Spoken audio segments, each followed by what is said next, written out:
Ganda rin, no? Oo, kaninang boses yun, ang taas. Lalo kaming talagang napapahanga ng grupo na ito. You're learning to inspire or showing your efforts to inspire people. Yes. Kami yung mga titas, no? Titas na kami ng mga Horizon. Hello guys! Welcome back again to our channel. This is me, Karen. And this is me, Tina. And we're here to react on behalf of your comments for us. Reviewing the song of again, The Horizon. Kasi guys, hindi pa namin natatapos yung mga request ninyo. So, wag na tayo magpaligoy-ligoy pa. Diretso na natin. Further ado, let's watch it. Alright.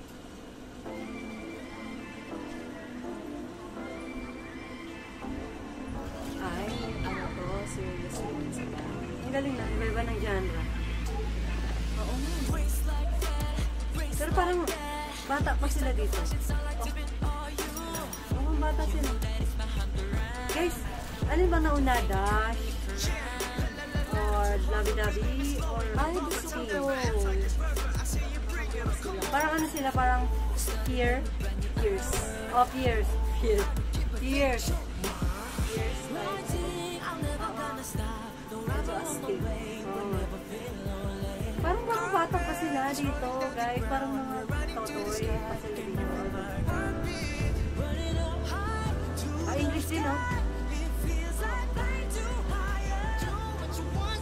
Parang slow song siya, no? Hindi katulad siya nung Dash at saka ay Dash. Lovey-Dovey sa kapatid. Dash.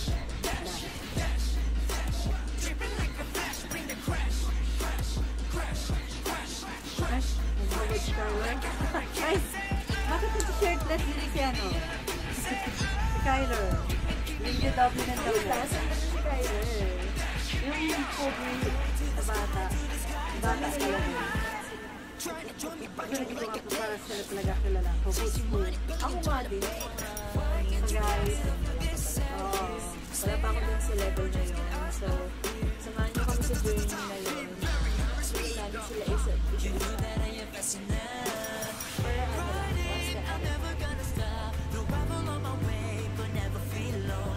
Ganda rin, no? Ano, slow song. Oh, taas.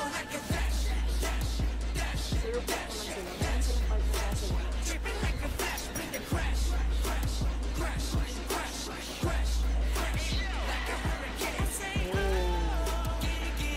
Pili ko na una to. Sa lahat, ang bata pa nila dito tingnan, guys.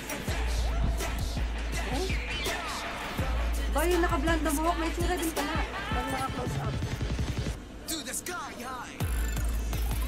Talaga nakatingin sa looks yun. It doesn't matter din. The talent. Ayun, galing na sumayaw. Ano ba yung costume? Ay, galing. Hindi talaga work. Oo, kaninang boses yun. Ang taas. Ah, sa kanya.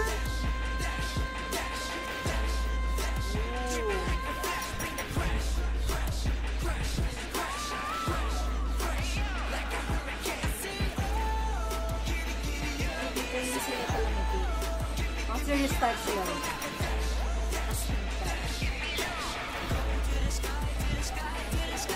Wow! After namin pakinggan. So, sinerch namin yung lyrics ng Dash. So, ano ibig sabihin ng Dash na song? Dash is about travel, rush. Yung parang run. I think run. it's about their dream siguro to. Running towards their goal. Ganon. So, which is, nakita naman namin yung evolution. Pero guys, nakakurious lang ako. Hindi kasi namin alam kung ito yung pinakauna sa song. Kasi, mukha silang mga bata pa dito. 'Di ba? Unlike nung kinanta nila yung una nating ginawa ng reaction video, yung Lovey-Dovey, at saka yung 16.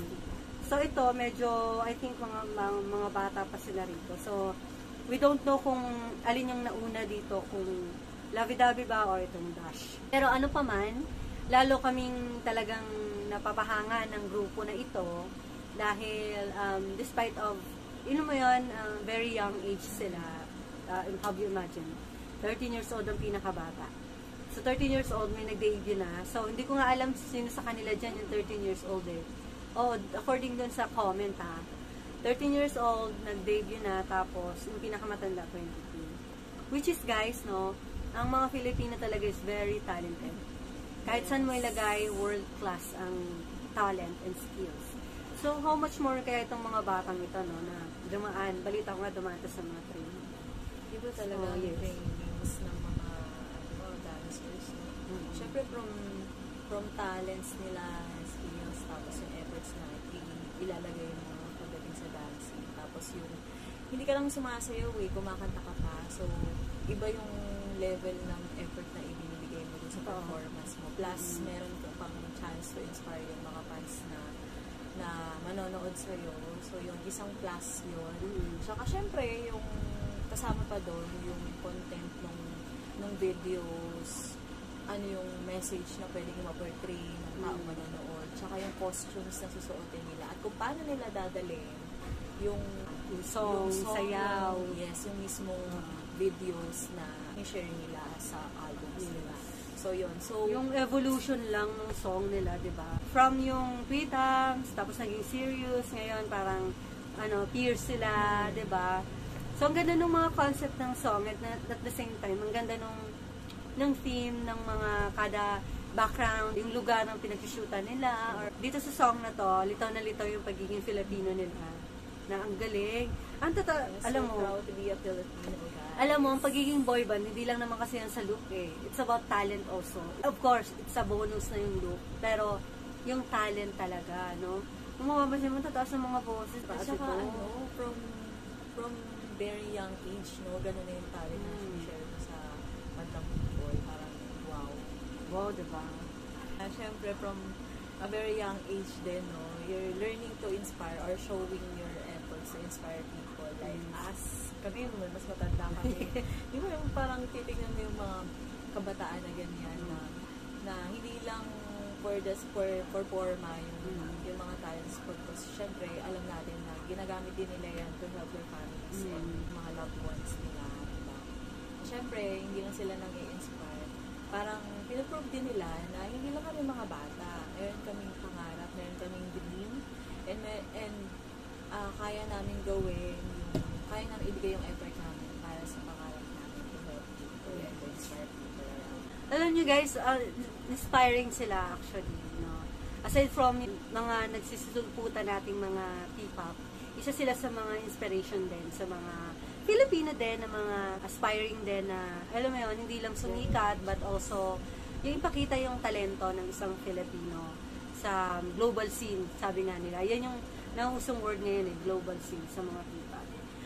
Siguro we will continuously support this young people. Itayo yung bandera ng Philippines, di ba? So, I think it's about time and to show the talent na meron tayo. Interesting talaga na kaming makilala itong mga batang ito. Kami yung mga titas. Titas na kami ng mga Horizon. So, Tito Bunso. You guys, mukha na kami sa Ishan. Kami yung siguro pinakamatandang supporter or mahanga sa Horizon. So, yun. So, yun lamang guys. Thank you again sa pag-watch. Ito lamang po. So, like see you. And also subscribe to our YouTube channel and continue supporting our YouTube channel. Share it to your friends. Yes. So, see you on our next video. Bye.